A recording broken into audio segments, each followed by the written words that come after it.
Okay, good morning everyone. So today we are having another insightful masterclass, and this is strictly based on Internet of Things and embedded systems application in agriculture. Like I mentioned yesterday, that we are going to be having two class today, one on AI. So this is the first session for today. So the second session will be coming later in the evening. So before we get on board properly, so I would like to just show. Okay, let me talk about okay.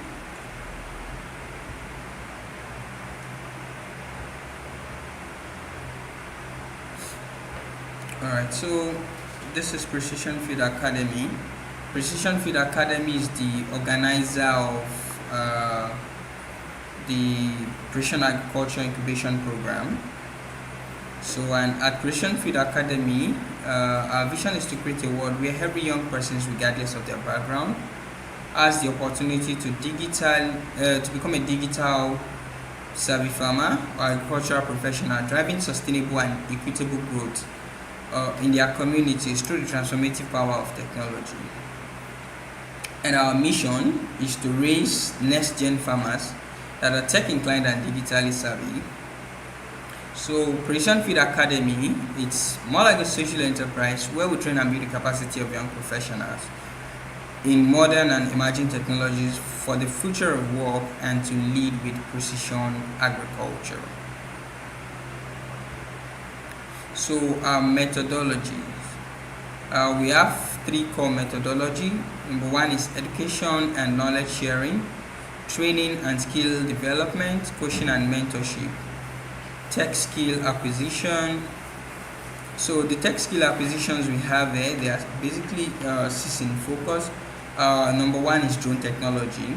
So we are enabling youths through capacity building in the aspect of drone education, making them understand how drone technology actually works, its application in agriculture, how it can be used to collect data, manage pests, and enhance agriculture. Aside from this, we also have GIS and remote sensing, where we talk about ArcGIS, QGIS, and other geographic information system. This is talking more in details about the geospatial side of things in agriculture, how you can work with geospatial data in order to improve your farming practices. We also have data science. So data science deals with array of data from when talking about plant classification, canopy size. You want to also do species identification. All these are classified or categorized under data science. So also we have robotics and Internet of Things, and the class we have today,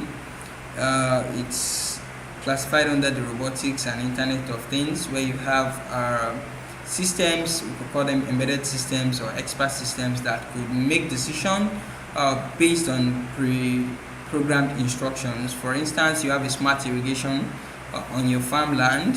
There are moisture sensors there, and whenever they detect the soil water level is dry or it's not efficient, it triggers the reservoir to actually power the sprinklers and to wet the farm, make the ground wet for the crops to be able to.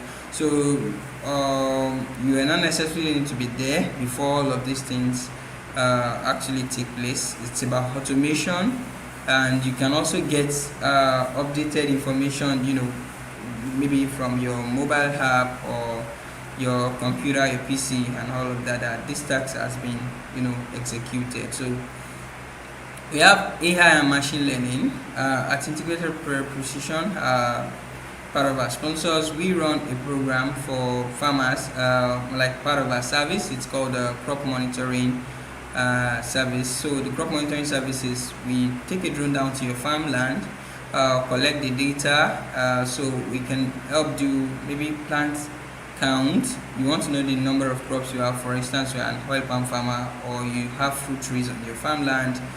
We can do plant classification through artificial intelligence, classify different and also count them So according to maybe height, according to their canopy size and all of this. So we have to pre-train the software we are using, and that's the machine learning integration aspect of it. So both the machine learning and artificial intelligence, they work interwoven. So lastly, we have enterprise development. So our goal is to raise more tech inclined agripreneurs or digital agriculturists, youth who have the requisite knowledge to be able to operate this technology. They are well informed with the technical know-how on how to leverage this technology, both earth observation softwares, that's for satellites, drone technology, remote sensing, and be able to apply it directly to solve problems for either themselves or other practicing farmers in their community. So why do we do what we do? Our motivation is that we've discovered from our research that there's a skill gap that needs to be closed, and okay, I want to confirm if I'm being heard. Alright, please, if you can hear me, please help me confirm if you can hear me, because I'm not sure.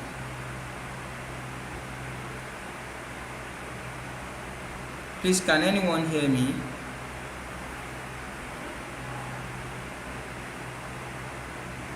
Can anyone hear me? So I just want to confirm so that I don't keep talking without communicating. Alright, so we discovered there is a skill gap that needs to be closed, and young professionals need to build both the technical skill, soft skill, enterprise skill for the future of work in agriculture. Either you're working as an agripreneur, you own your own agri-tech firm or like a agribusiness, or you are working in an agribusiness or agricultural firm. So you have the requisite skill to remain relevant in that field, know what the emerging trends, and also level up with them, so that you don't be in 2013 when the world is in 2032. So just like that. So observing the trend is not enough. So youth need to become an enabler. They need to be directly involved in developing this technology, these solutions. It could be like using mobile app for maybe crop diagnosis, plant health, and all of this. So youth need to be directly involved in this if this is really going to be sustainable and really want to make a difference with it. So agriculture has been perceived as like old, dirty, and archaic kind of profession. However, technology is the key to unlock African agricultural potential. So with technology, we can do much more, reduce the stress, reduce the drudgery, also save costs, and eventually practice a sustainable and more profitable kind of farming. So why should you join us? We are creating the future we want in agriculture, and we are also inviting you to join the trend. So also we connect you to the world of information, which comes in terms of scholarship, volunteership programs, internship opportunities, and this is happening on our community, where we have a lot of participants, their audience that we share information with based on their availability. Also, we are big on skill development, ensuring you hone your skill, level up with the emerging trends, and develop a new skill that actually make you to be ahead of the game. So we're doing this through project collaboration, community interaction, university workshops and symposiums, and also we give you access to coaching and mentorship from industry leaders and professionals. So at Precision Feed Academy, we are building a community of young tech inclined and digitally savvy farmers and professionals.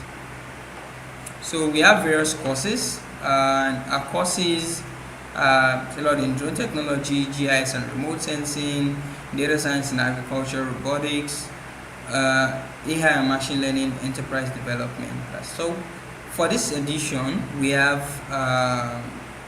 majorly 9 partners, yes, collaborating with us at Precision Field Academy to run this particular cohort. So we have integrated air precision, we have Dev Global. So integrated air precision is just a drone technology company in Nigeria, empowering farmers with drone powered solution for those who are just getting to know about this for the first time. So we have Dev Global. Dev Global also work in the United Kingdom, in the UK, that's UK and US, and other African part of the country. They also have the African branch for which is DevAfric. So DevGlobal and DevAfric works hand in hand. They are about using data-driven agriculture, ensuring the world moves better, using the world, relying on data applications and all. So we also have DJI Academy. DJI is a drone manufacturer, agricultural drone manufacturer, based in China. So we have an academy. So we also endorse this program. We have our ISPA. ISPA also endorses this program. ISPA is International Society for Precision Agriculture. We have AAP, that's African Association for Precision Agriculture. And for our on-sites, for those who are going to be qualified to join the on-site edition of this program, we are going to be hosting the on-site edition of this program in 3 locations, basically, which is Federal University of Agriculture, Abeokuta, Ogun State, Nigeria. And we also have the River State University, Port Harcourt. Lastly is the Federal University of Technology, Mina, Niger State, Nigeria. All the institutions are based in Nigeria, US.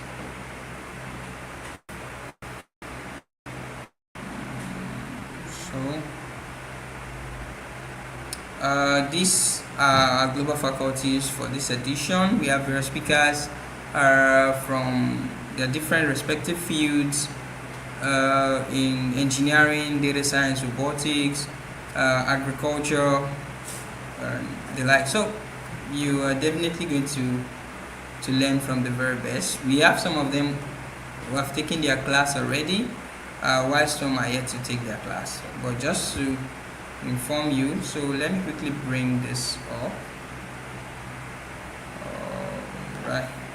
So just give me 2 minutes.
right.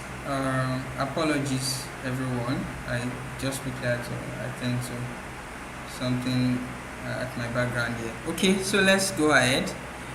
This is Precision Agriculture Incubation Program Cohort 3. I just want to share briefly with us the profile. So this program, Precision Agriculture Incubation Program, is a youth-centric digital agriculture capacity building program. So organized by Precision Field Academy, the classic African digital agriculture training school, causing rapid transformation in the global agriculture sector through comprehensive and expository training of youth on the concept of precision agriculture technologies and its application to solve today's pressing challenges emanating in the agricultural landscape to strengthen and stabilize economic prosperity. So, recognizing the transformative potential of precision agriculture, there is an urgent need to equip young emerging farmers, agriculture professionals, and aspiring agripreneurs who falls into the demography of youths with the need for requisite knowledge and skill to harness these technologies effectively for global opportunities and exploits.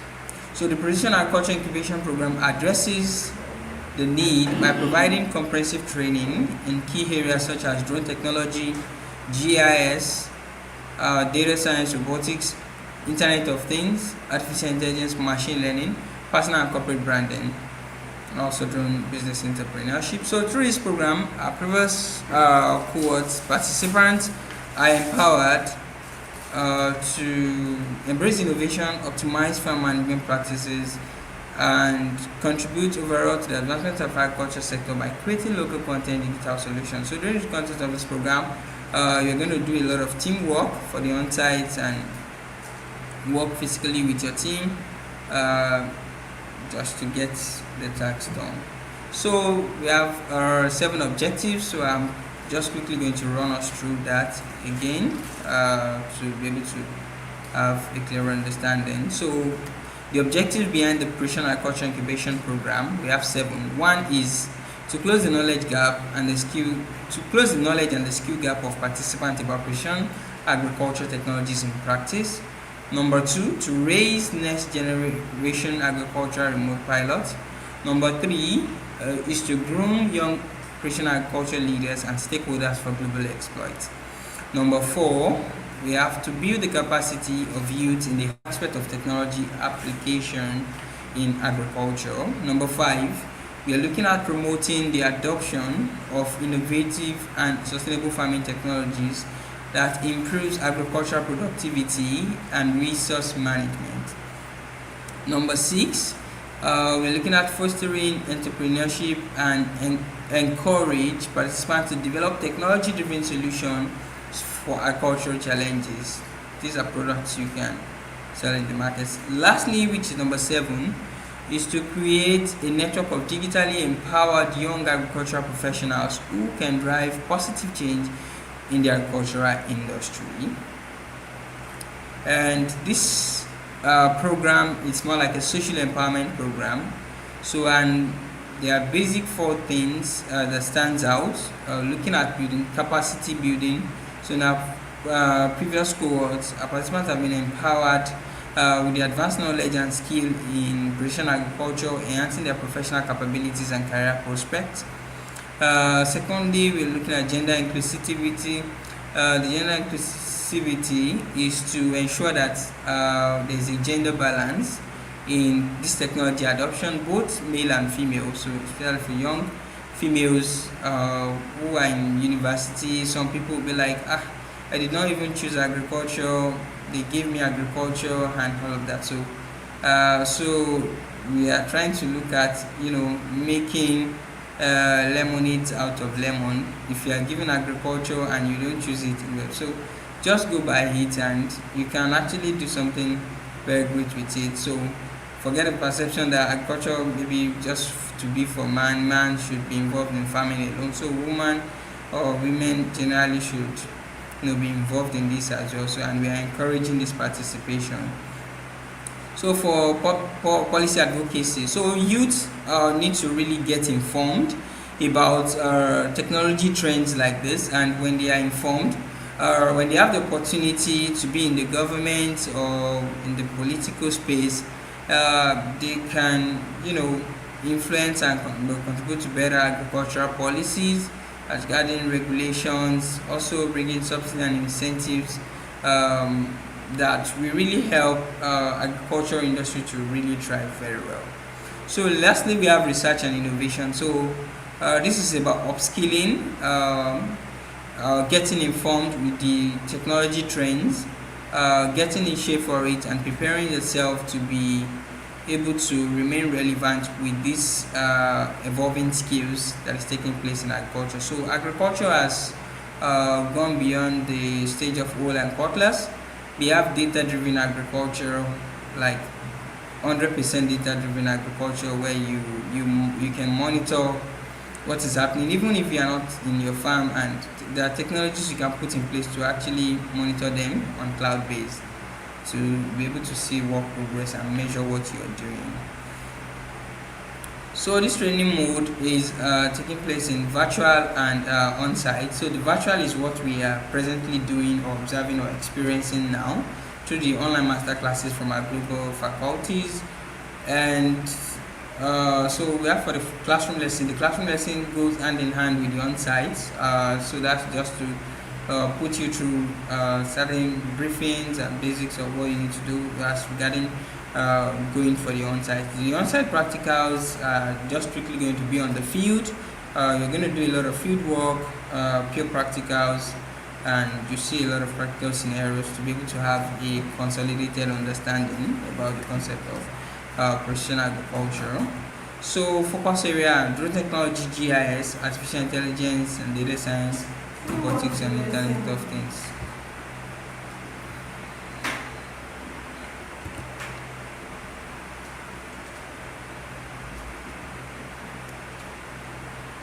Okay, so let me quickly introduce our speaker for today. And today's topic is IoT, that's Internet of Things. That's the abbreviation for it. So IoT, an embedded system application in agriculture. And speaker for today is Mr. Matthew Ajibola. He is the founder and the Chief Technology Officer of Maltronis Technology Limited, a company in Nigeria doing great stuff, yes, in agriculture. So let me just read through his profile as we. Okay. Alright. Matthew Ajibola is a dynamic and multi-talented technology entrepreneur and embedded system engineer with a specialization in precision agriculture (PA). With over a decade of experience spanning technology innovation and startup leadership, he brings a rich and diverse background that includes product development, application engineering, and the founding of technology-driven enterprises.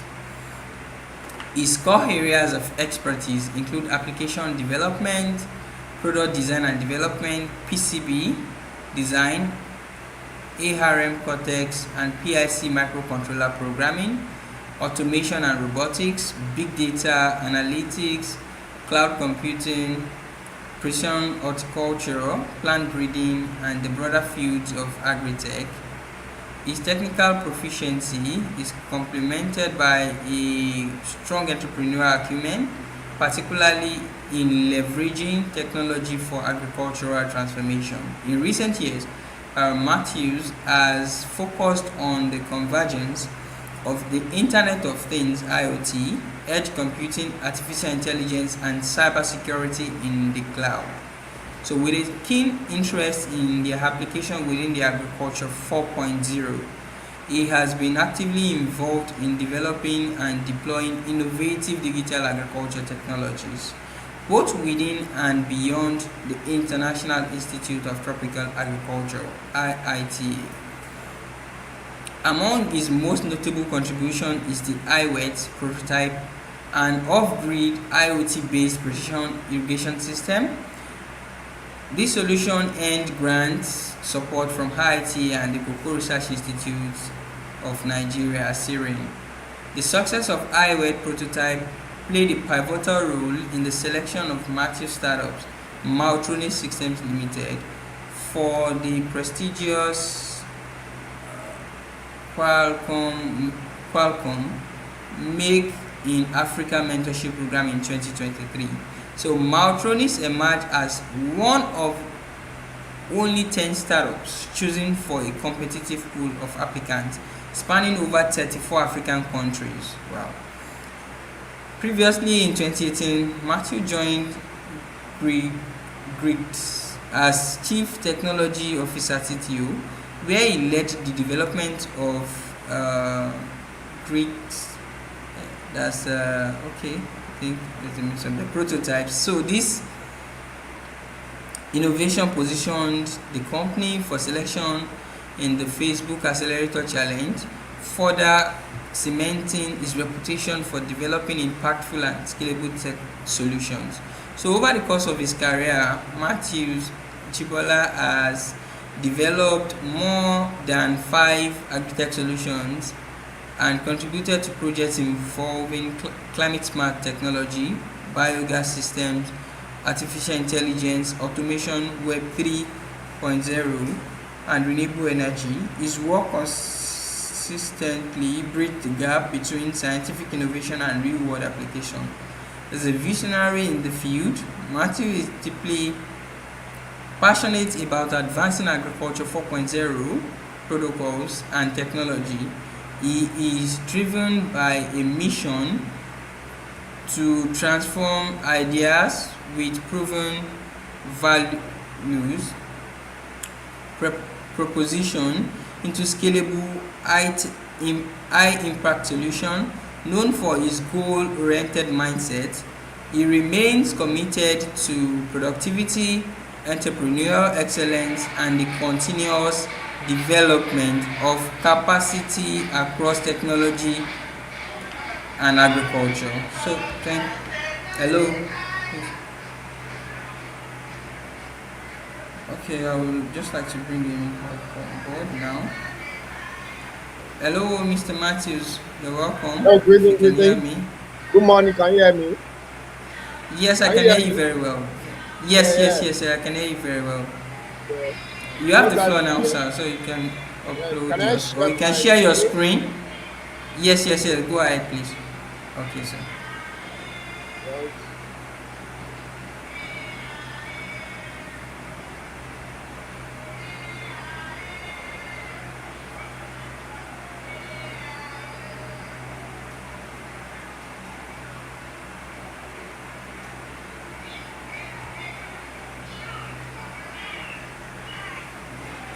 I will all share.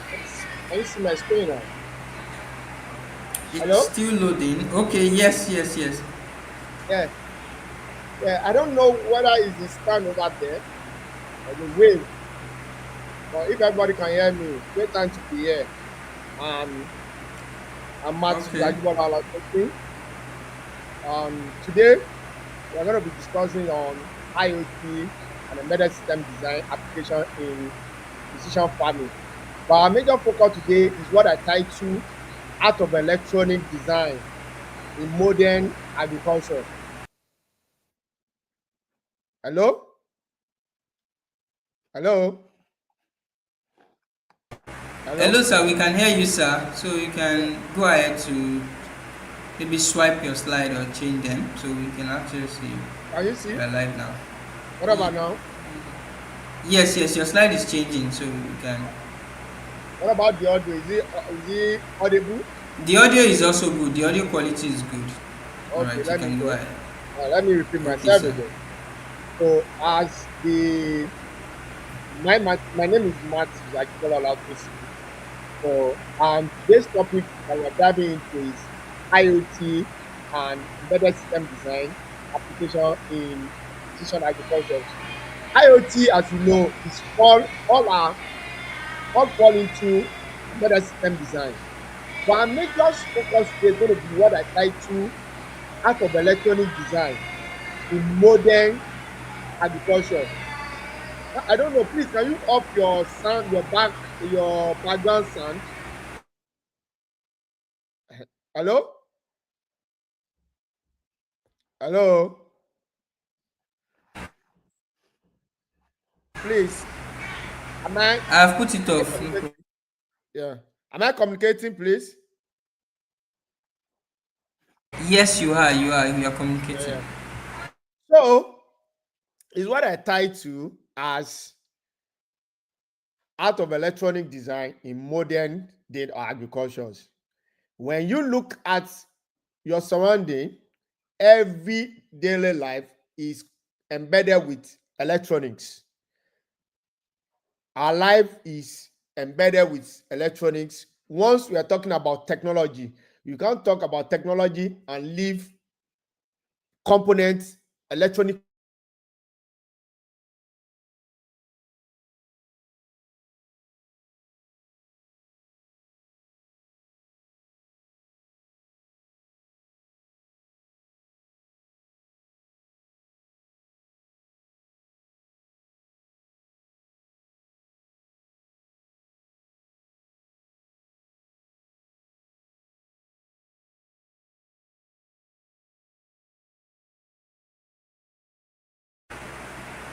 Excuse me, sir. You are no more audible. We can't hear you. So I just want to confirm if you are still there. Hello, Mr. Matthew.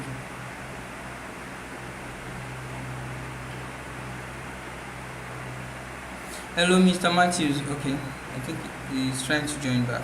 So just give me a minute.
Okay, so if you can hear me, he will be joining us soon. I think the network kicked him out of the studio. He should be back now. Okay, welcome back, sir. Sorry for the network. Uh, uh, Sorry for the network. Please, can you see my screen now? Yes, yes, yes. Is everything changing? Yes, yes, yes. Yeah, yeah. So let me start all over again sharply. So what we're talking about today is art of electronics design in modern day agriculture. As we all know that our day today is a comparison of technology. And what makes the technology is the combination of different electronic components. ranging from resistors, capacitor to transistors. These are things that the engineers combined together to design any technology. That what gave back to what is called a technological solutions. Now today, how do we apply this system into the modern days agriculture?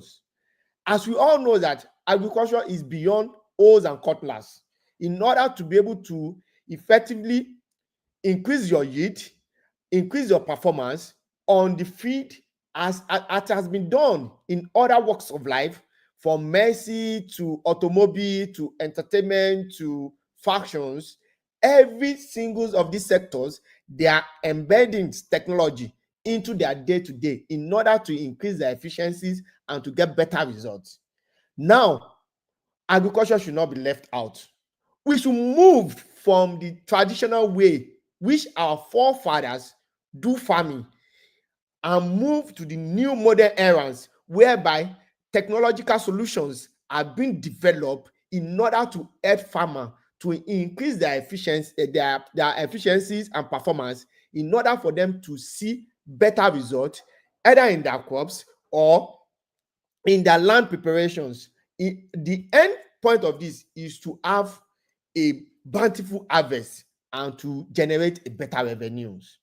And to be able to achieve this, the act of embedded systems, electronics has to play a major role in that.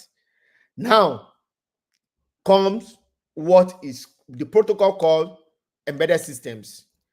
From embedded systems, we combine different knowledge of electronic designs. Hello, Hello, hello. sir. Your slide is not changing. I don't know Yeah, if you are still in is the. my audio going? I'm still not changing my slides. I'm just Yes, yes, yes. Your uh, audio is fine. Your audio is yeah, fine. We can hear you just clearly. yeah. So once you get to a state for me to change my slide, I will Okay. change it. Yeah. All right. Now we are now at that point right now where different electronics components are being combined to tackle specific need of farmers, ranging from, let's start from what this company, Mr. Femi Companies does. Let's start from that, which is the drones, the art of using drones in agriculture. But remember, drone will never fly if there has not been combinations of different sensor, capacitor, the board, the battery, and firmwares and softwares written to perform specific tasks. Now, drone, you can be able to have a bird line technology which is called drones by the help of the engineers, that they sat down and combine the art of designing to be able to look at, okay, if you combine cameras module with sensors, with capacitor resistors, this can capture image, and with algorithm code software, they can interconnected together to perform specific functions. Is that to capture the images, plant images, or to capture weather data and pull it either to the cloud or to wherever that the data is going. And this has been possible by the art of electronic designs, and this has been able to be successfully applying into modern day agriculture. And that get back to Mr. Femi Company, and then get back to this incubating program that be able to now start educating the young generations about the modern way of doing farming, which is precision agriculture. And where the key point there is the use of technologies.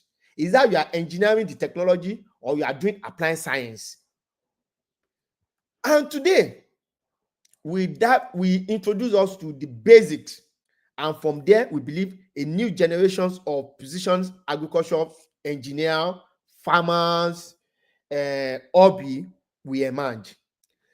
Now we look at a screen that compares different screen of wire. This is one of our prototypes designed early this year, and what this this solution does is to get climatic data. We're doing a confinement, whether inside your co-room or your house, your greenhouse, temperature, relative humidity, light, and pull it into the cloud. Please, Joseph, Mr. Joseph, can you see my slide? Is my slides changing? Yes, sir. Yes, sir. It's Yeah, working. yeah, perfect, perfect. Now, on the screen, we have the green board. The green board is showing electronic board, and on it, there are a series of different components. We have the capacitors, we have the GSM module that allow us to be able to put our SIM so that the system can have access to data, internet. We have different cable, we have the battery sections that allow the system to be able to work without not collecting it to the grid directly. And on other side, we have the cloud part whereby the information this system is pulling from within the co-room or within any greenhouse that you hang this system, is that has been sent into the cloud. Then wherever the farmers is, you can have historical data about the climate, about the weather conditions around that environment, whereby it can be used to take informed decisions as affected the produce within the co-room or within the greenhouse. This can allow either scientists or young agribusiness owner to be able to make informed decisions as related to climate. That this system was designed in partnership with one of our partner, Eco22. We designed this system. This system also include inventory systems, whereby you can have a database of different produce coming into the co-room. And this is the art of electronic design in applying this into modern day agriculture, which is precision. We want you to have information as related to environmental climate as it affects your produce. And with the knowledge of understanding data sheet of different electronics, our engineer, our teams of engineer, will be able to come together to design this product and to tailor it to agricultural purpose. And this is the art of precision agriculture, applications of embedded system design in agriculture. This is a full screen showing how this system look like. The first slide showed the interior component, the skeletal component of this. But now, this is what is given out for user to see. You bring in your card, your RFID card. This system's logging you in as maybe you are coming with a crate of tomatoes, and then you input it. You say farmer 1, farmer 2, or Mr. Ajala farm, or Mr. Joseph farm. Then it log it into the database. Then you bring it into the co-room. Then wherever you are, whether you are within Nigeria or outside Nigeria, you can know the conditions of the environment whereby you put your produce. You can get the information as related to temperature. Is the temperature high? Is the temperature low? Is the temperature at this particular constant? You can know that. Is the relative humidity? What is the relative humidity? Then wherever you are, you can be able to predict and have idea how your produce, if your produce they are in a good condition or not. Then you can also get message if your produce is being is bringing they're removing your produce from the co-room out. You get SMS alert. And this is the art of embedded system designs.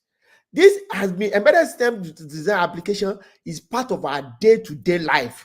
Whether you are in your house, you have your microwave, you have your fridge, you have your TV, you have your radios. As long as they are smart, as long as you have the remote that can interface with them, you have the smart TV today. This is where the engineers, the embedded system engineer, they are combining different components, different module to be able to meet the specific challenge need as related of using technological knowledge to solve human needs. Now we are using this our knowledge now to apply that in agriculture, and it's really making life more easier for the farmer, and they're getting more reward for their effort. Now, some of things that we've done is the highway, which is precision agriculture, precision irrigation system. That is, wherever you are, the farmer can just from just a finger press of a button from the phone, they can, oh, I want to irrigate my feed. You can remotely irrigate your feed, get your feed irrigated, and get data as related to water usage on your feed. And these systems can be able to perform and reduce labor for the farmer. Instead of them using their normal bow to go and wet the field, can you imagine that a farmer want to ask over 10,000 hectares of land, or just let's say 2 acres of land, and he or she want to use bucket to be able to wear the field? Do we look at the time and how efficient this can be? But with the aid of technology, with the aid of embedded system design, we can have automated system that allow us to be able to intelligently know the condition of the soil, and then you can perform artificial intelligence system that can automatically irrigate the field. Imagine that a farmer want to apply herbicide. Imagine, do you know how many knapsack load that this farmer will carry to be able to do that for and just acres of land? But now, with the advancement of technology and the help of embedded system engineer, you have your drones perfectly well, which this company, Mr. Femi Companies, has been doing, applying the technology that has been built by engineers, using it to introduce it to farmer. That no, stop using your knapsacks. There is a better way. Within 10 minutes that you can apply your herbicide. We're doing on 10 hectares of land with lesser time and more efficient way. And these systems has been able to be possible by the use of by the use of different electronic components by the embedded system engineer to design, to place in our hands devices that can solve day-to-day farmers' need. On this screen, we have the microchips. And there's recently, I begin to say, the futures of microchips in modern day families. Now, if you look at medicine, human being now, we can put embedded chips in part of the human being to perform different functions. The same thing now, we as embedded system engineer, I begin to see whereby crops can be embedded with microchips we can use it to take data, track different things. And this is possible because we understand or have depth knowledge of based to architectural designs of microchips and how that can be applied to modern day agriculture. With the general agri science that the engineer need to get, we can combine knowledge of programming and electronic design to design specific devices that can be able to help the farmers operate successfully on the field. These are different microchips. Now, what do you need to know to be able to play with this? These microchips is like your brain, how the brain is being wired in human beings. Now, how do you wire these microchips with different electronics, with different capacitor? How do you understand how to give light to them? These are like human beings. It's just like what embedded systems engineer are. They are just like a mini god that they want to create another beings. That's the beautiful things when you are embedded system engineer. Embedded system engineer sees all things possible because we work across all field. Today you can see us at Maltronics working with a medical laboratory, a medicine. Tomorrow you can see us working with agricultural sector. Tomorrow you can see us working with educational sectors because we can design different systems to meet their problem. Our major aim of embedded system engineer is to solve the humanity problem using technological means. And God has already placed that knowledge in us in Africa, that with the use of these microchips, that we understand their architectural design, we can be able to use it by writing different level of codes to be able to perform specific problem, and that the reward of it is what? To solve day-to-day problem of farmers. Applications of embedded system design. in some of my talk earlier, we've seen that in the medical field, we've seen that in the automobile. We could see the way our cars are being designed today. You see how smarter, how easier you can. Today you have a keyless car, you have your car that you can press your remote, and these have been made possible by the embedded system engineer. Today you see a tractor can operate without human interferences, can serve with the use of satellites, and these are possible by the knowledge of embedded system engineer combining different resistor, capacitor, and writing computer algorithm and on microchips to be able to what to be able to meet day-to-day need of a farmers in order to increase their productivity and make food available for all. Applications of embedded system design in agriculture in agriculture 4.0. We've seen it. You want to monitor your crops. Is your crop growing or is not growing well? Is it healthy or not? How do you get this down? You can get it done by just plug in different sensors, either light sensor, distant range sensor, sound sensor, relative humidity sensor, and these are possible. We have UAV farm system, which fall into the companies of Mr. Femi, whereby they use sensors with the help of application of UAV principle to be able to either to apply herbicide or chemical or capture different crops images and make informed decisions, make analytics decisions with it. And this has been possible by what? By the use of by the help of embedded system engineer like us to be able to place these devices in the hands of Mr. Femi team to be able to use it the way they want it by following the manual. So in modern day technology, we see the embedded system design, embedded system engineer as a what? As a mini god. Now, when internet of a things is just a protocol. How do you bring physical computer into a virtual computer?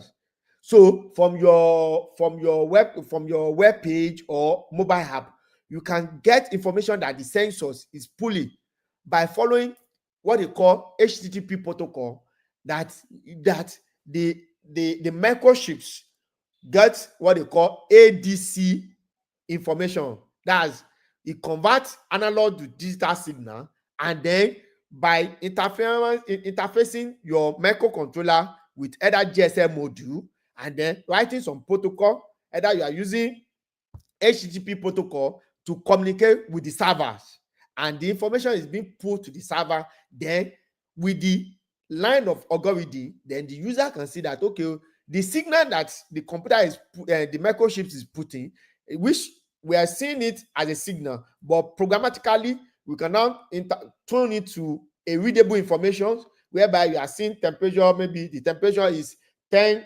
degree, 10 degree or 20 degree, or the relative humidity is 5% for human eyes to interpret. And now when that is put into the server, now it's now become a protocol called Internet of Things. So in a nutshell, Internet of Things is the interaction between a physical computer and a virtual computer.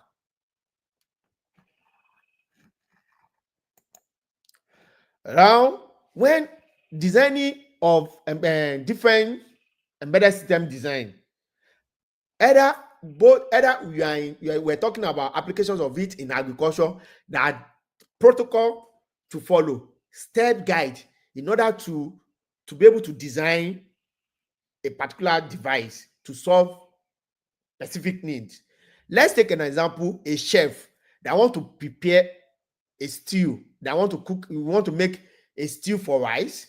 So a chef knew understand that he will need to go to the market, get different pepper, either rodo, tomatoes, tatashe, onions, depending how, which also determine the taste.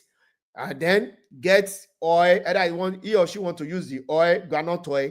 Now, there are steps in cooking the soup. You grind the pepper, Some people will first pour the oil into the frying pan before pouring the pepper. And this principle also apply in embedded system design. There are different ways of solving humans challenges technologically.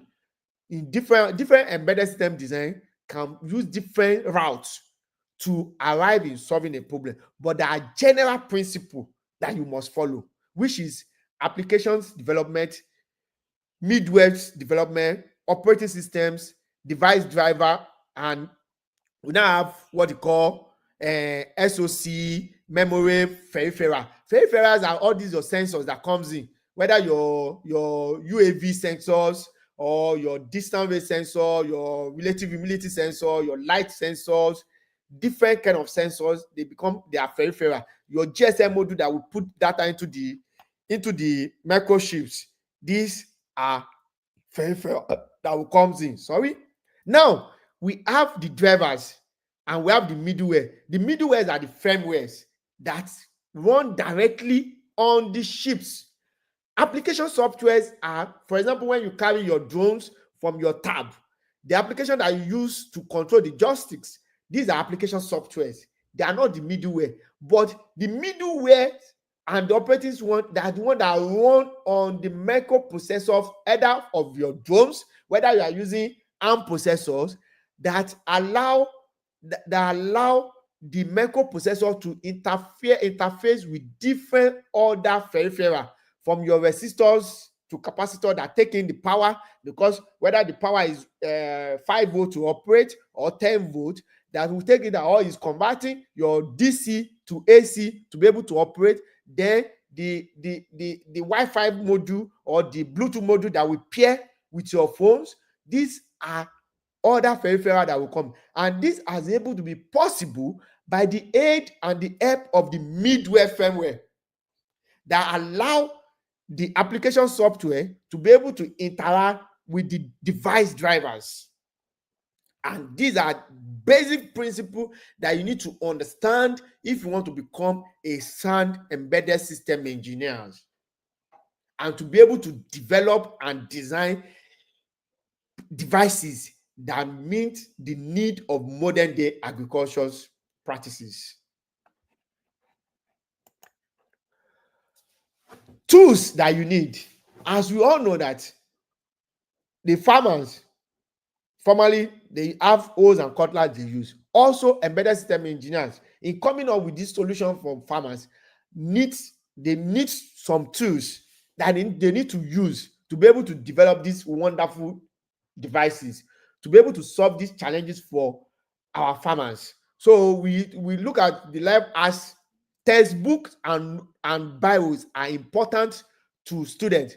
Likewise, MP Lab, Arduino software, LabVIEW, MATLAB, AMPSKit ID are very, very important to embedded system engineer, because these are tools that they will use. These are applications tools that they will use to be able to design any of these devices. The Pro Tools that what we use when you open your electronic board, you could see either green or reddish board. Now, how did the embedded system engineer able to come up with this? By the use of either Protos or other application software in designing systematics and PCB board, and you'll be able to design and and simulate their design and be able to test run it, and before they start building it. Back in the olden days, we use what they call ink and lick pen. So there's a particular carbon pen that the embedded system engineers uses to be able to draw on the cardboard board.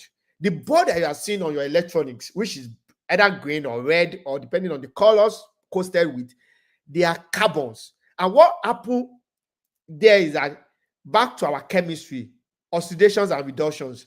In preparing those board have to react with acid to be able to trace the lines out. So that one is another sessions. Maybe when we have the practical sections, we will see how you design your board and you bring them live. Embedded system hardware component For example, you want to design any devices. These are basic things that you go into. We have the power supply because you need to give power to the microcontroller. The microcontroller is the heartbeat of where action want to take place. Your drone will never fly or will never move if power did not send into the microprocessors. Now, the microprocessors take power to be able to activate different sections, just like the human being. As much as the oxygen is very very important for the human being to breathe in oxygen and send the carbon dioxide, also power supply is very very important to activate the heart of microbes ships to be able to what interfere or interconnect with the other peripherals to be able to perform different functions. So we have the microcontroller. Now, when you now move from the microcontroller has a memory, just as human being. They have the capacity of instruction that they can assimilate, they can take. So you as a programmer or as embedded system programmer, you need to be able to understand the data structures, the memories, the stack memories of individual microchips that you are using. Either you are using PIC, you are using ARMS, or you are using the olden days Cortex. Maybe you are using 8054 chips. So you need to understand their memory capacities before you start developing any instructions. Then we have the timers. They have what they call, you put the timer is just like the way your heartbeat is beating human being. So every microcontroller use what they call crystal oscillators, which acted like the heartbeat rate to pump instruction. Boo, boo, boo, boo, boo, boo, boo, boo.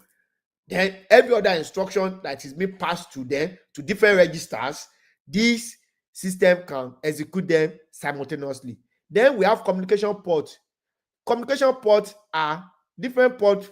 For example, the drone can be able to pair with your phone because they've used the communication port in two directions. There are some ports that are bi-directional. They can take in instruction and they can pass in instruction. And we have other communication ports which they can always send out output or input. The communication port also can be able to what pair with what is called the ADC port, which can take in signals, your GSM module, your RFID, your ZP, your Bluetooth modules. So they are connected to your communication port to be able to what? To be able to get signal to perform, to put data from the microcontroller. And your output and input pin is where you put in your sensors. The programming language. Mr. Joseph, can you hear me? Mr. Joseph. Yes, I can hear you, Yeah, sir. yeah. I just want to know that we are communicating. Now, Yes, yes, yes. Go the ahead. programming language, the programming language to use, just as we know in Nigeria, we have different languages that we use to communicate. And currently in these sessions, I'm using the Boro language, which is the British language, the English, which is a Boro language to us in Africa or in Nigeria to communicate. The also in embedded systems design, that languages, that technological languages that you as an embedded system engineer that you must know, you must understand to be able to solve specific problem. And the best language to talk to the ships is that you're using C or C++. But back then in the olden days, assembly language is a key. But assembly language instruction is too long and too time consuming. So different programmers develop different other algorithm languages that can ease in programming. So C and C++ they are good language to talk to hardware, because at the end of the day, back underneath it is being converted to assembly.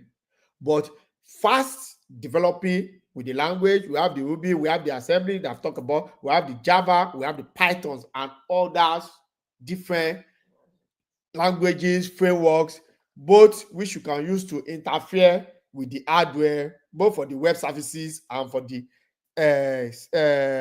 hardware firmware development. All these languages are the perfect language to learn and to master. So if you don't know them, you can't be a successful embedded system engineer, or you can't come out with what, with a product, because an embedded system engineer is not for you. Don't repair, you come up with a new product, a new devices. So people, company, individual come up with a challenge and they want you to solve it technologically, using technological means to be able to solve the problem. And then at the end of the day, it becomes a devices in the hand. You are placing the devices in the hand of the users. Schematic design and PCB. This is a look like how the genesis of embedded system engineers begin its genesis in solving a particular problem. When you look at the left, by the left side, these are the schematics designs. These are how the way you see the lines before we move it to PCB, whereby you will see them in 3D format. This is a line whereby the embedded system engineer will simulate to see that all design, all wiring are properly connected, following the data sheet of each individual component, reading their data sheet and note specific information each port represents and their power rating and their peripheral connectivity. We can be able to what, come up with different solutions. Communication modules, example of communication module, these are GSM module, these are temperature relative humidity module connected with a full modules. These arm controllers. We have ZB. ZB is for wireless communications. We have your camera interfere with a full board just for the drone. Like this is a way drone like samples of. These are examples of some of our products, solutions developed back then. The genesis of how I started. This is when I was an undergraduate student back then in horticulture department. This was my undergraduate project, farm factory, and this farm factory has given us over, from farm factory I was able to develop over more than 5 products, and that 5 products are generated revenue and has made what our company Matroni is today. The idea started here, just like play as an undergraduate student that want to do something unique, something different, and something from extraordinary. And at that time, there wasn't precision agriculture. Precision agriculture wasn't loud like this as the way it was now in Nigeria. So, but I saw the future and I key into the future and I started running with it. And we thank God today we have the life of Mr. Femi carrying the gospel and other people. And I'm happy to see that, yes, this is a new generation of farmer tailoring and moving into the new era that other sectors have already started implementing technology, and we thank God that we are implementing that technology in agriculture, and we see the growth rate, and we see the community as the community is growing day by day. This is an example. These are one of the examples of our feed. This is where iWet have developed the genesis of iWet. So iWet now is a solutions of its own, rendering its services and products, a standalone company on its own, generating revenue each day, every day. And we are servicing the farmer both within Nigeria and outside other African countries. The makings of our solutions as related to irrigation systems. These are one of solutions. We work with some guys in Cornell University in US, whereby we are monitoring the yield of root and tuber. So we believe that farmer cannot just they should not just move to their feed and just uproot any of their produce, any of their crops without not knowing how is the yield, either the yam, the cassava, anything related to root and tuber. This system was developed and we improved on it drastically. These have been over 7 years research work, both combination of Nigeria teams and US, some British guys and US guys, America guys, in develop these products and test running it in Africa. We have example of these are devices we've developed in getting data across, and this has been being used and turned to an enterprise solutions that we are where we can gladly say that okay, this is a system developed for agricultural purpose. This is one of our solutions also in a inside in-house control, pulling the data, climatic data into the cloud, just like the first devices I showed at the beginning of my presentation. But this is the beginning of we designing prototype, and different from the first other slides, which look like a product. So before a meta system engineer come out with a product, there must be series of different prototypes designed, tested, so that they could be able to you can be able to see before you move it in designing as a device product for the users. So these are other solution for biogas that we develop and try to see how technology can aid biogas production and distribution line. So more of example of these are different areas we are applying embedded system design in easing day-to-day agricultural activities. And we are glad that we find ourselves in this space, and farmer they are adapting to our technology. Is it water as a service that we started entering across part of the Nigeria, that now you can buy water as you are buying your data, and also you can buy water as you are buying your prepaid meter, your electrical bill. And these are things that other thing that is happening in other sectors. Is We are glad to tell you that, to let us know in this community that the same thing is happening in agricultural sectors, and young guys like us, we are engineering different technological solutions to be able to ease farmers activities and make availability of food to circulate across Africa. These are some of our colleagues. This is a farm boat, some team of guys in UK using creating a bed-like system, a CNC principle. Imagine the way your photocopy machines operate, and using that principle to create a bed-like planting medium to educate students about digital agriculture, about digital agriculture. And this is our old slide, one of the old slides I presented. And I thank everybody for their time. And I'm wrapping up my slide. And in nutshell, I would say today that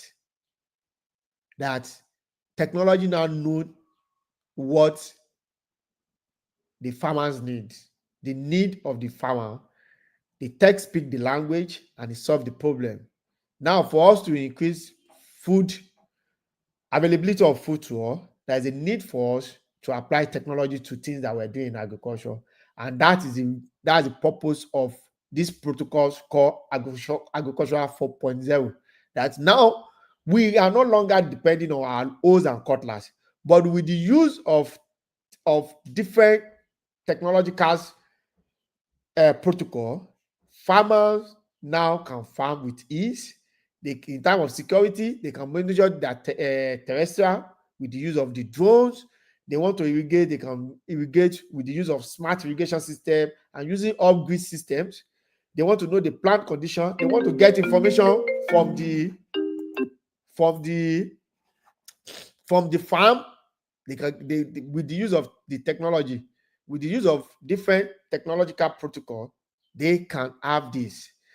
Now it's high time that we start looking at engineering different devices, different products that can solve the need for African farmer, Nigeria farmer, with the affordable technology that can ease in their food productivity. Thank you very much. Thank you for your time. Thank you for listening to me, and I'm open for any question. Thank you very much. Okay, thank you so much, Mr. Matthews. That's a very excellent presentation you did, especially sharing most of your previous work that you've done. This is actually telling our participant that it's actually possible too. I mean, we call them made in Nigeria technology now, yeah, because you bring expertise into it alongside with your team to be able to solve problem. And we're also encouraging that it's not limited to agriculture alone, so you can also be like you do. So let me check for questions here if we have any for you. I'm sure we should have a lot of questions by now. Okay.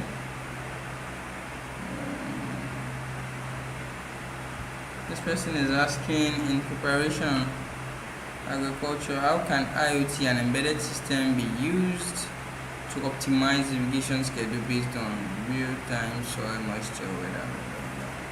So, okay.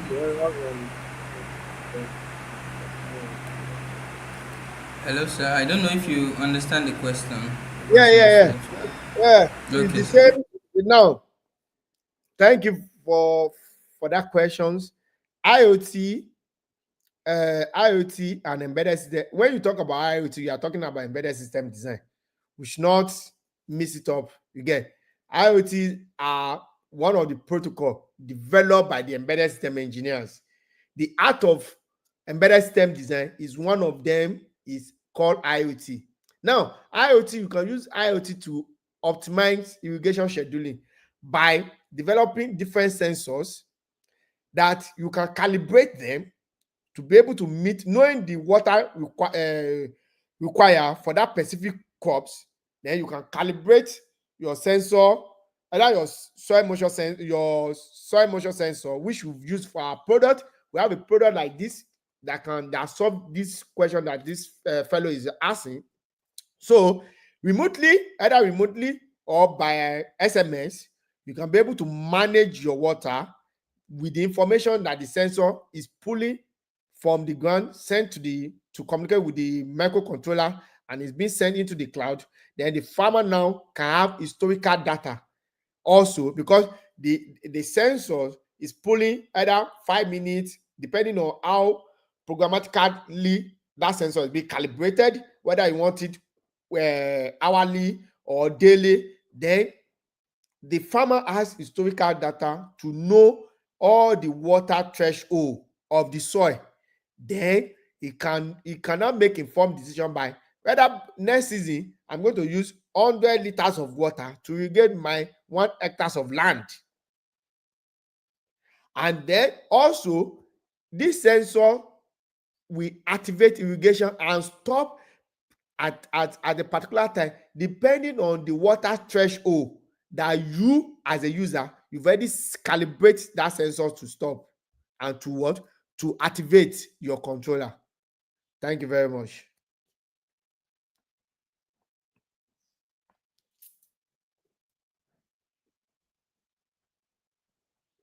Is the variable rate technology example of microcontroller?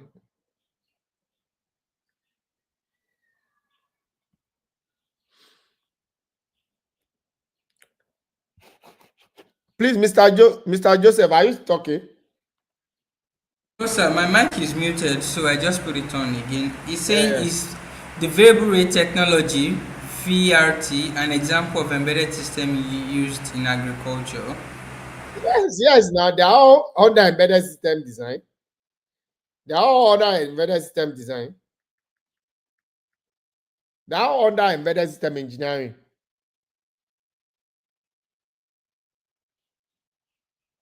So thank you. I think we've attended to that.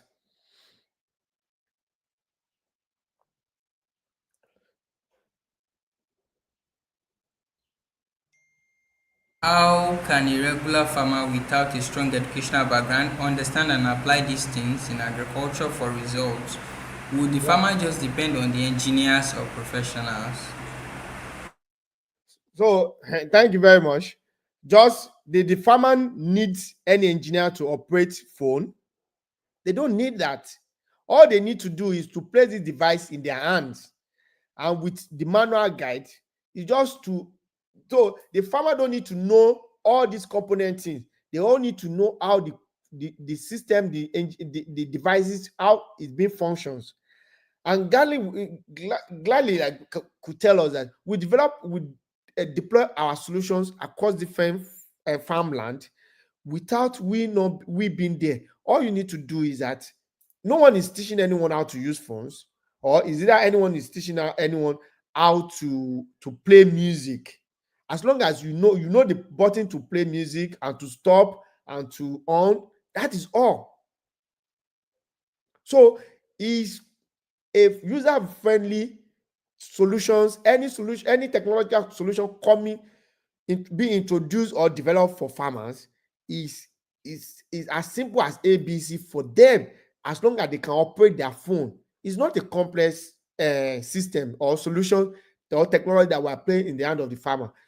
Let's take as an example what precision academy is all about. The drones. The farmer don't need to engineer the drones. They just need to understand how the pedals, the joysticks, how they operate: left, right, flying, control, move, captures. They just need to understand those functionality of those buttons. And in programming is what we call encapsulations. We've already encapsulate the engineering aspect of it, and we show them what we call exceptions. We've already we are showing them what they need to do, to use the functions, the buttons they need to press if they want so function to happen. So is a kind of friendly for farmers, regardless of their level of educations. As long as they have the eyes and the hands to see, they can be able to play with these devices. Thank you very much.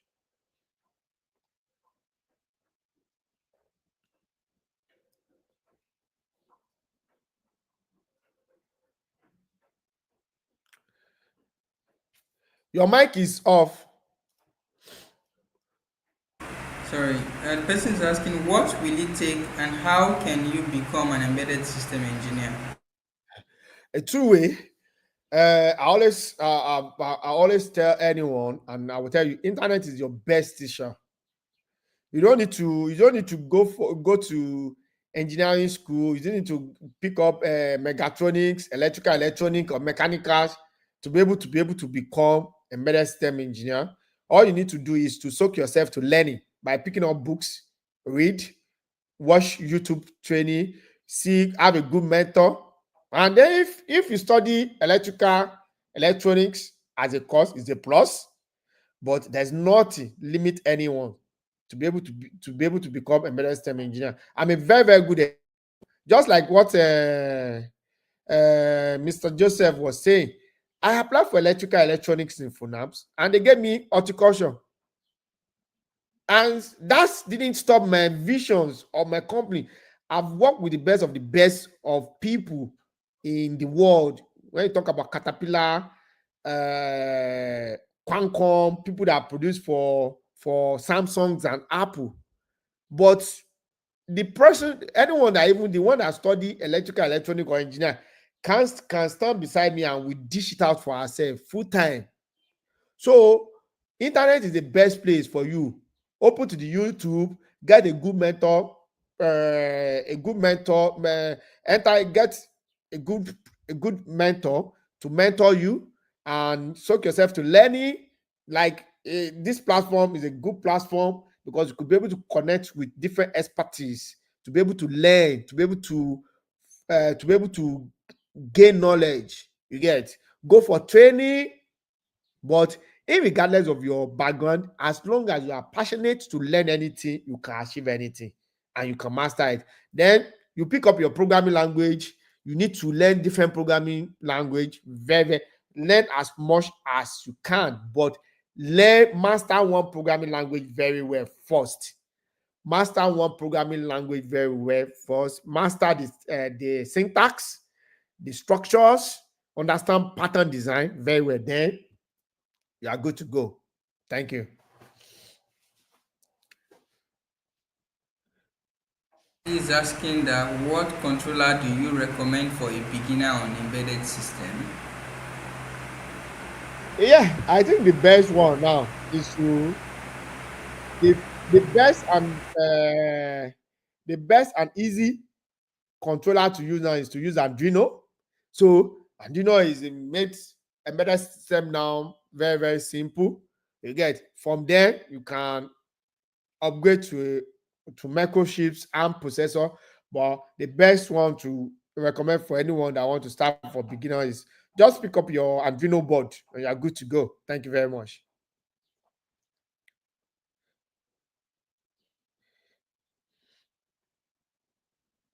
Okay, I'm trying to check for more questions if we have any for you. Okay, this person is asking like what what is the distinguishing feature that of the C and the C programming language that makes it the most widely used in embedded system? Okay, he's asking maybe like the C language is being used for embedded systems a Distribution. lot. Yeah. Thank you very much. Thank you very much. Now we have C for different tasks or different need. We have C for software development. We have C for for for application development. We have C and C++ for embedded system development. But what makes them different? What they have the same syntax, but different protocol of applying them. For example, when you want to apply C in embedded system, first of all, you need to understand the register of your microchips. You need to take your microchips and study the data sheet. Now, the data sheet, because inside the data sheet, there are already pre-instructions. There are already pre-instructions that you need to understand. Okay, where is the memory? Where is the port? You get the port, which port is for ADC? Which port is for not for ADC? Which port is for communication? Or which port is for serial communications? But they all carry the same syntax, but different way of executing them in performing tasks. Thank you very much.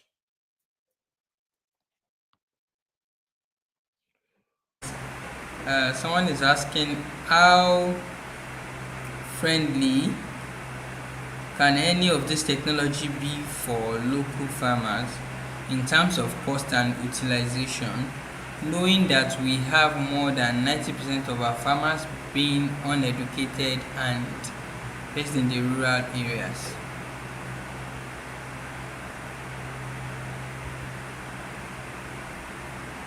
Yeah. Thank you very much for this question. No, sometimes when we look at the need, I today as a apart from being a technological person, I'm a full-time entrepreneur. Very, very full times. I thank God I'm blessed with the two skill. It's just that my current profile have not been updated. I've successfully have a international company formed with some British and American guys. So when we are looking at solving a problems, if you look at it from this angle, we are not going to solve that problem. You can't service everybody. You can't meet everybody need. You as a technological solution provider, who are your target audience? It's not all farmers are locals. There are some farmers currently today. I have a farmland. I'm a farmer. I have hectares of land, but you can't tell me that I'm not educated farmers. So if you are bringing this kind of technology to me or introducing it to my farm, I will buy them because I'm a learned farmers. There are learned farmers now. That now to even get us more enlightened, youth are massively involved in farming. Acres of land. I have a lot of youth in my network that they are doing. Wow, farming now is not for our local people anymore. They are not for local farmer anymore. People, a lot of youths, they are doing massive land space cultivations. So imagine those kind of youths. Are you going to tell them they're not going to buy technology? Mercedes Benz, if Mercedes Benz is looking at this kind of solution things in this area, that won't be Mercedes Benz, that won't be E-Class. You go for what you want. So if you are looking at solving problem and looking at this direction, there won't be solutions, there won't be drones that we have today. People will continue to use the knapsack that we are. There won't be this company, precision agricultural academy, that will know it's just going to be. We cannot service everybody down the chain line. That's the truth of the matter. As a technological provider and as a business owner, you just look at how many people do you want to serve. You cannot serve all. You can't service all. So once you get that, that's good to go. And then the technology over time. Now, if you want to make it accessible for all, that's where impact investors comes in. If impact investors comes in, they crash down the whole cost. Some has given for free. There was a time that we started helping farmer in Fidelity in Oyo State. We are giving them water as a service for free because we are doing social impact, and we could be able to get social impact investors to invest in that concept for us, that crash the cost and make it accessible for all. Thank you very much. Thank you so much. We have another question for you. She said, with IoTs and embedded system, how can you pass your analysis information from an image drone to a sprayer drone without involving the farmer, especially if they are tech savvy? Okay. I think she's just asking. Yes, that's all the question. I don't know if you understand it. Yeah.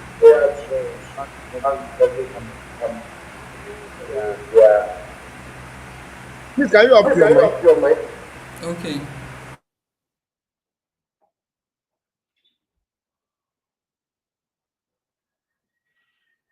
Now, these questions are very, very nice questions, but very complicated questions. You gotta get. Now, we are talking now. If you look at this now, we're talking about image processing and signal processing.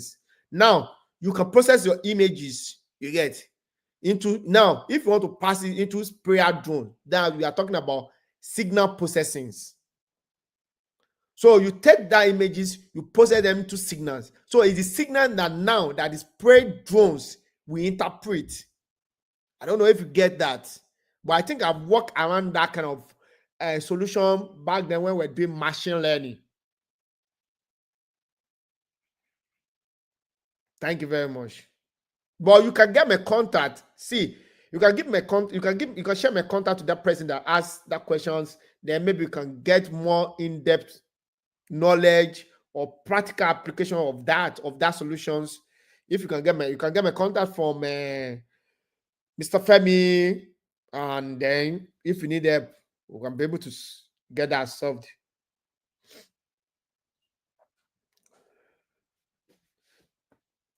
How can we use this technology on livestock, like embedded systems and IoT, from the context of animal husbandry or livestock? Yeah. Every technology is possible in other sectors. For example, in livestock, I was working on a solution with a company last year. It called Happy Cow. The Happy Cow is that we discovered that the cows need some time, intervals of time, to use the brush to kind of brush the body. According to the animal guys was telling me, it enhances their milk productions. Yeah? So, and that system is intelligently monitor the temperature within the bodies of the animals, then give a signal to them, activate the brush to be able to brush their body. You get, this is possible. Like when you're looking at poultry, you get, all their water in time of, okay, you want to know if their bird can have a weight sensor. Whenever they lay the eggs, it's sending a signal to anyone that, okay, eggs has already been laid. By using the weight of the eggs that fell off onto the net, they can send a signals to your mobile phone or on a dashboard, that you know that, okay, you can come and what, pick up all the eggs. You get? So different area in terms of their waste, whereby you can have a ultrasonics sound systems that monitor waste, time of when to activate the flusher to be able to flush out the waste out. Different area. See, there is no limit to how innovative embedded system engineer can apply these systems, apply this knowledge across walks of life. All you need to do is to understand art of electronic design, and your programming knowledge, your level of programming knowledge has no limit to how innovative we can come up with these solutions. Thank you very much. This person is asking, like, Mr. Matthews, what are your views on Raspberry Pi and Be- Beaglebone Black compared to Arduino as related to, I think he has been working with some microcontroller. He wants to get a view from confirmation. Thank you very Thank much. you Thank you very very much. much. Thank you very much. Now, first of all, I have to ask you, what are your level in this field? You get? Now, Raspberry Pi, they already already have done computer. They are complete computers on their own that allow you to be able to play with them, to be able to perform a specific instruction directly. Now, are you an hobby? Are you doing it for fun, or you want to create a IP systems, that means that intellectual property system? So that will now determine how to tackle these questions, because Raspberry Pi that are developed for you, for people that have idea that want to start something to ease in their journey. They are computer made for 12th grade, in order to a best way to introduce the young kids to computing. That's where all these systems were designed. So now, from perspective of engineering act, if you are just to use it as maybe hobby, or you just want to conceptualize your idea, is good. But if you want to develop patent right solutions, you can't use them, or you have to add some other peripheral that are just chips that you are going to engineer from ground up. That is where you can have ownership to those products, to those things. But they are all good developmental board for you to start playing around with. But if you now want to jack up your knowledge, you need to start playing with the microchips themselves. Get different programming programmable kits that will program that chips directly for you. From the life of, you can have we have what they call PKit 3, PKit 4, that you just connect straightly to the microchips. The microchips is not on board. So that is where your knowledge of the data sheet of that microchips comes, for you to be able to program it directly. But now, if you are using on-board computing to start your programming, it isn't your journey. Those challenges that you face that we piss you off, Raspberry Pi, Arduinos, the Blackboard, are already easy for you. Is to kickstart your journey into the world of embedded system engineering. But all these kids, depending on what the purpose, what you want to use them for, that will now determine what you go for, and the functionality that you are looking at in each of these developmental board. Then that will enable you to be able to make your choice. Thank you very much. Okay, sir. Thank you so much for this person is also asking, like, in what way can embedded systems support livestock tracking and health monitoring? Okay, Just There are different ways. There are different ways that can be possible. You can use image processing. You can use RFID. You can use track radio frequency readers that track information and send it to you. So depending on how you want to solve the problem and the earth level monitoring that you want to do, so that different you have the temperature sensor whereby you can place temperature sensor on their body wirelessly pair together, and then you can monitor them. You can put RFID tag whereby you put the tags within either on their hair, or you tie them or within their legs, and then that can pull information remotely within the farm or outside the farm. There are no limit to different monitoring technological solutions that can be developed to be able to monitor and track livestock. Just depend on your level of embedded system design or the company you are working with.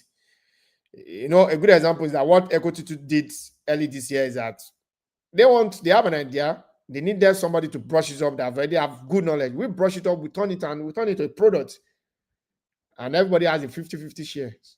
And you can go and dive out also. Thank you very much. okay, sir. Thank you.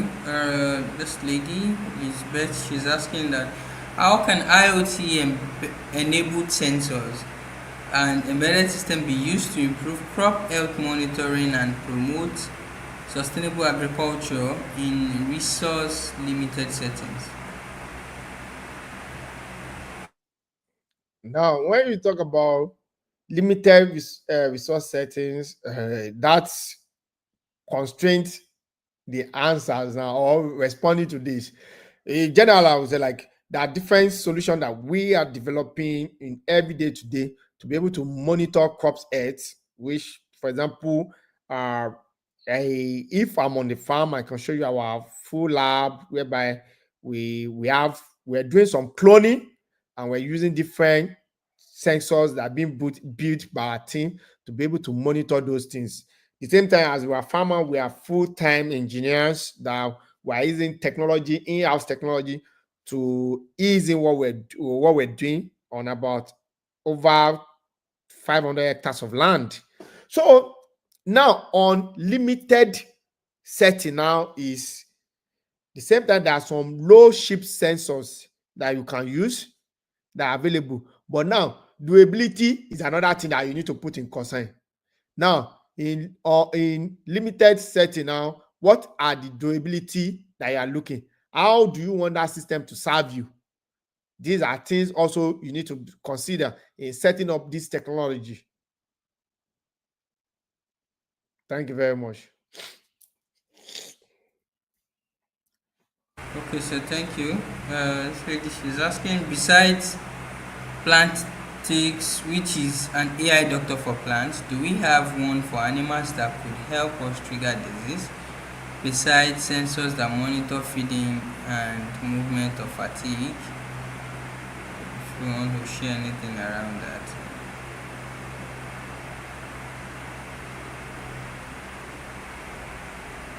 E- I knew of some of my colleagues.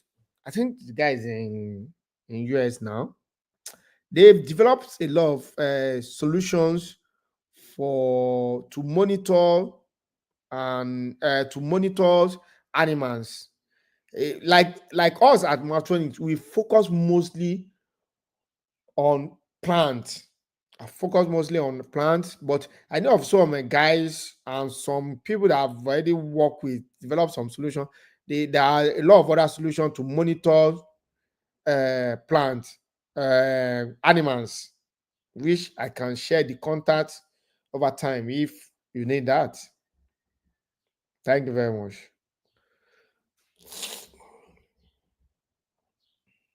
So we've attended to most of the questions we have here. So I think he's giving you a response that I mostly use Arduino, but I came across Raspberry Pi and Bagel Bone Black online, and just wanted to hear your view on them. I think you've Yeah, answered his question. Okay, let me Okay, let just me just come come for that for person. that person. Uh, Uh, Kayode, Harry, you can't you com- come you from can't compare you can't compare functionality of Arduino with Raspberry. They are different. Raspberry is a complete computer systems. Arduino is an experimental board to interface with some other peripherals. Raspberry on its own is a full computer that run OS. Raspberry Arduino does not have a OS. Cannot run. It can only run a firmware.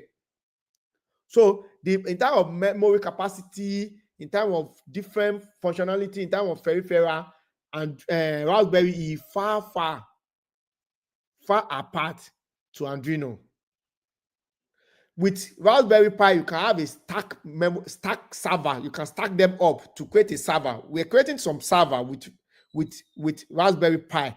Raspberry Pi is a complete computer system on its own. It's a complete computer system. So Raspberry Raspberry is a senior border. Let me put it this way: is the Baba to Arduino. They are not the same. It's just like you are taking Benz with B2. They are far apart, but they are all good programmable board for you to kickstart your journey in embedded system design. But in terms of their functionality and performance, they are far apart. Thank you very much.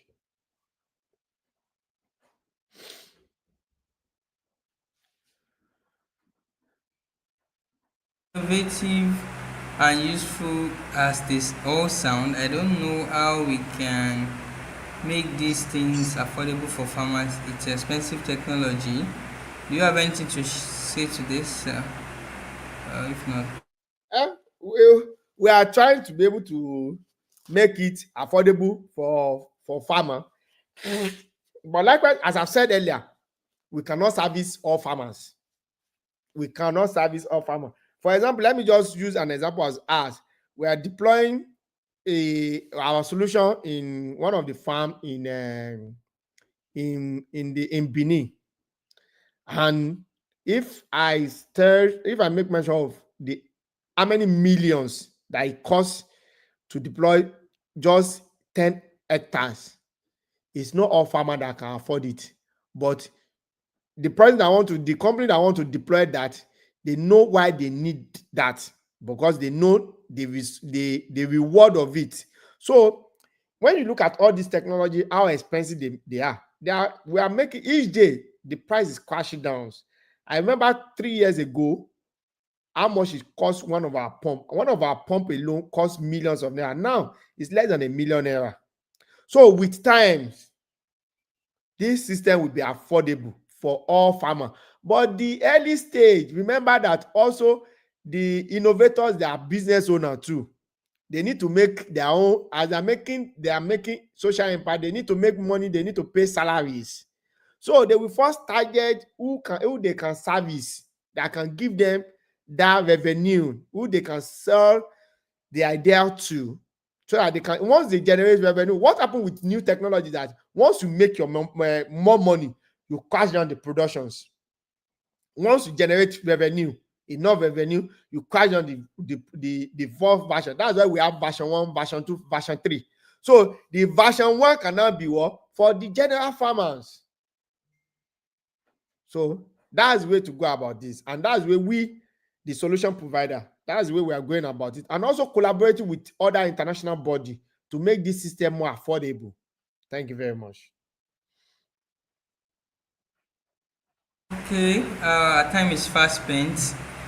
Thank you so much, Mr. Matthews Ajibola, for honoring our invitation and sharing from your wealth of experience with our participants and audience. And I believe everybody have really learned a lot from you. It's actually an excellent presentation and insightful section.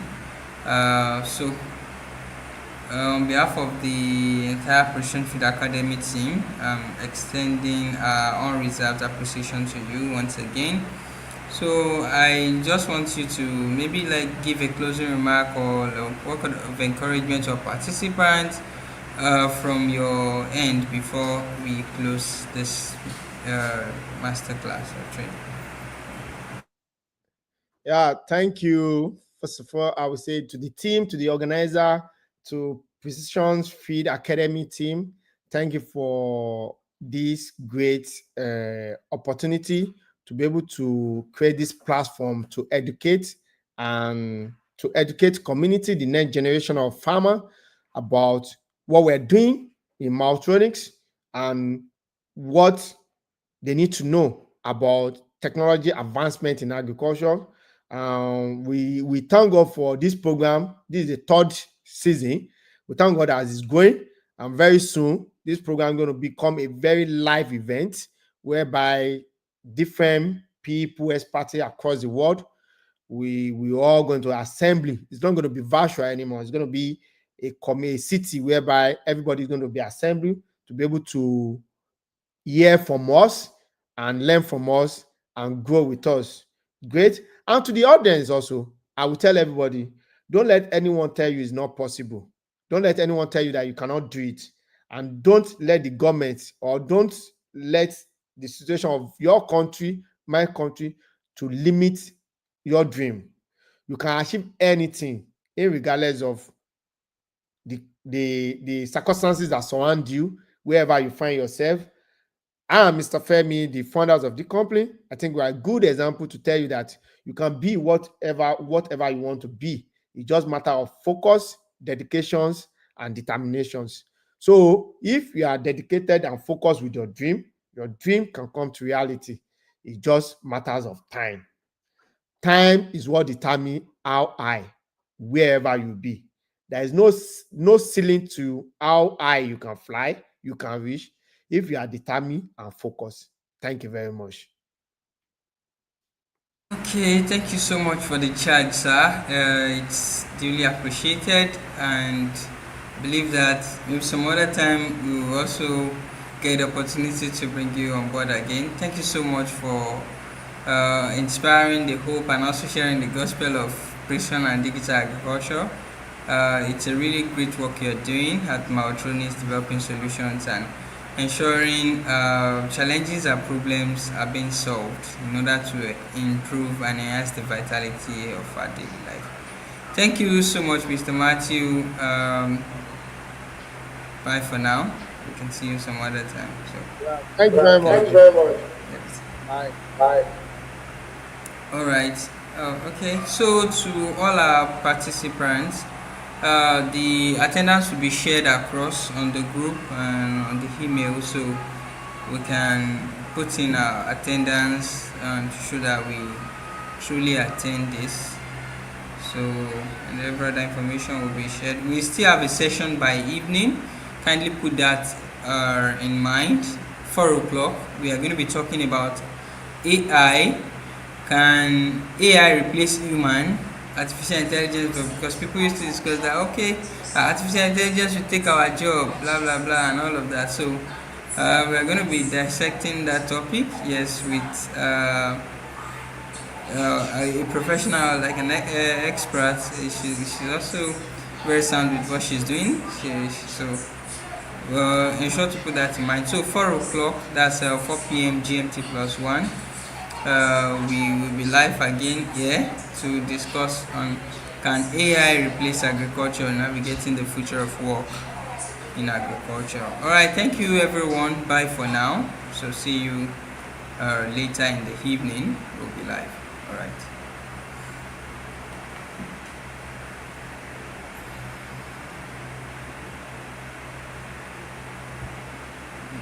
Okay. Okay, lastly, one more thing.